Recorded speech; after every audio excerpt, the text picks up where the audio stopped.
திண்டுக்கல் மாவட்டம் NGO காலனியில் பல்லாயிரக்கணக்கான குடியிருப்புகள் உள்ளன.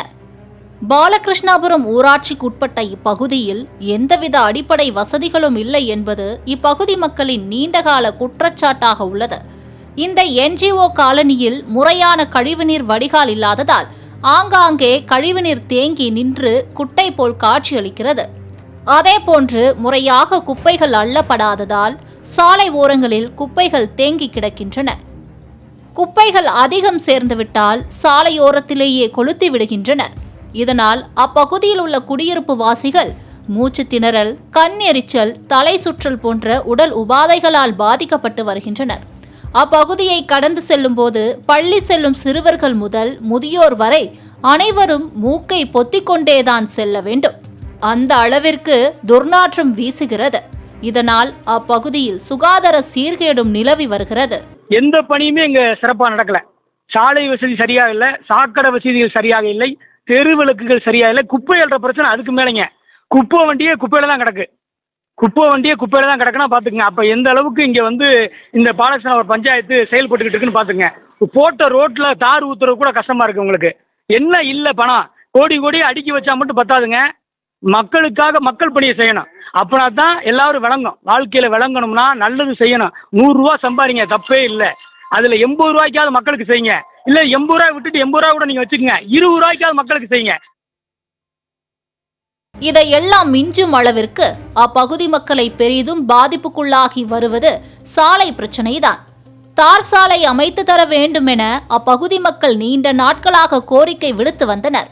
இவர்களின் கோரிக்கையை ஏற்று புதிய தார் சாலை அமைப்பதற்காக ஜல்லிக்கற்கள் கொட்டப்பட்டன.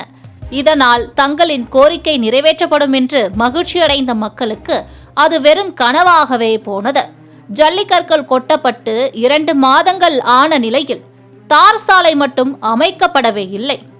இதனால் ஜல்லிக்கற்கள் கொட்டப்பட்ட சாலையில் வாகனங்களை ஓட்டிச் செல்லும் போது சறுக்கி விழுந்து விபத்துகளும் ஏற்படுவதாக அப்பகுதி மக்கள் புகார் தெரிவிக்கின்றனர்.